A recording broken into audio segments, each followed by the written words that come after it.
সহিহ বুখারীর বর্ণনা 2026 নম্বর হাদিস।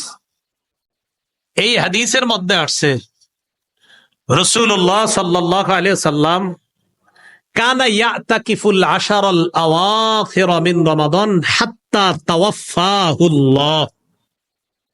রাসূলুল্লাহ সাল্লাল্লাহু আলাইহি সাল্লাম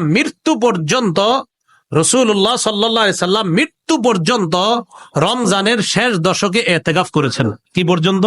মৃত্যু পর্যন্ত। সহিহ বুখারীর 2044 নম্বর হাদিসে আসছে রাসূলুল্লাহ সাল্লাল্লাহু আলাইহি সাল্লাম প্রত্যেক রমজানে শেষ দশকে ইতিকাফ করতেন।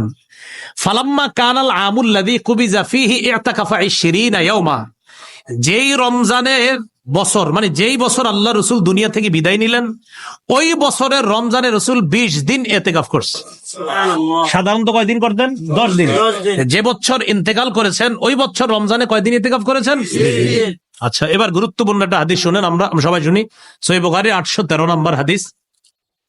রসুল লাইলাতুল কদর পাওয়ার আশায় পুরা 30 দিন ইতিকাফ করছে। কয়দিন? আমরা কি 30 দিন করা লাগে না 10 দিন? কত সহজ হয়ে গেছে বলেন তো। নবীজি লাইলাতুল কদর পাওয়ার আশায় কয়দিন ইতিকাফ করছে? 30 দিন। হাদিসে আসছে ইআতাকাফা আশারাল আউয়াল ফাআতাকাফনা মাআহু।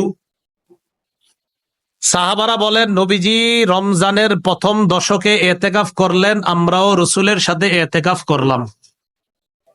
ইতিকাফ শেষ হওয়ার পর জিবরিল আমিন আয়েশা কয়, হুজুর ইতিকাফ করছেন লাইলাতুল কদর পাওয়ার আশায়? কয় হ্যাঁ। কয় পান নাই। ইন্নাল্লাযী তাতলুবু আমামাক, আপনি যেটা তালাশ করতেছেন এটা পান নাই, সামনে পাবেন। সুম্মা তাকাফাল ফিল আশারিল আওসাত, আল আশারুল আওসাত, পরে মাঝের দশকে রাসূল ইতিকাফ করলেন। 10 দিন শেষ, আগের 10 পরের 10 কত হলো? 20। জিবরিল আমিন আসছে, আয়েশা কয় হুজুর লাইলাতুল কদর পাওয়ার আশায় ইতিকাফ করছেন? কয় হ্যাঁ। কয় পান নাই। আল্লাযী তাতলুবু আমামাক, আপনি যেটা খুঁজতেছেন সামনের দশকে। রাসূল সাল্লাল্লাহু আলাইহি ওয়াসাল্লাম সাহাবাদেরকে বললেন, এই শোনো, তোমরা লাইলাতুল কদর এই শেষ দশকেই পেয়ে যাব। তো কেউ যদি আমার সাথে থাকতে চাও থাকতে পারো তোমরা। রাসূল শেষ দশকে ইতিকাফ করে লাইলাতুল কদর পেয়ে গেলেন। তাহলে বলেন তো লাইলাতুল কদর পাওয়ার আশায় কয়দিন ইতিকাফ করছে? তাহলে রাত্রিটা আর গুরুত্ব কম না অনেক বেশি? বেশি। এই জন্য আমরা ইতিকাফে গুরুত্ব দিব। ইমাম জুহরি রহমতুল্লাহি আলাইহি বলেন, আজাবান লিল মুসলিমিন তারাকুল ইতিকাফ মা আন্না রাসূলুল্লাহ সাল্লাল্লাহু আলাইহি সাল্লাম মা তারাকাহু মুনযু কাদিমাল মাদিনা। আশ্চর্য মুসলমানদের জন্য, মুসলমান ইতিকাফের মতো এত গুরুত্বপূর্ণ ইবাদত ছেড়ে দেয়, অথচ রাসূল সাল্লাল্লাহু আলাইহি সাল্লাম মদিনায় আগমন করার পর কখনো ইতিকাফ করা ছাড়েননি। ইতিকাফ করা কি করেননি? ছাড়েননি।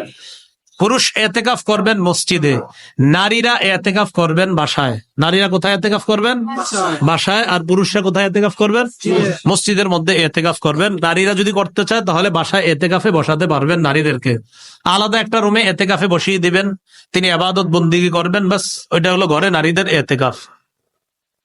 ইতিকাফ যারা বসবো আমরা 20 রমজান সূর্য ডুবার আগে মসজিদে চলে আসবো। 20 রমজান সূর্য ডুবার আগে আমরা মসজিদে চলে আসব। সূর্য অস্ত যাওয়ার সাথে সাথেই কিন্তু 21তম রজনী শুরু হয়ে যাবে, মনে রাখবেন। 20 রমজানের যে সূর্যটা, এই সূর্য অস্ত যাওয়ার সাথে সাথে 21তম রজনী শুরু হবে।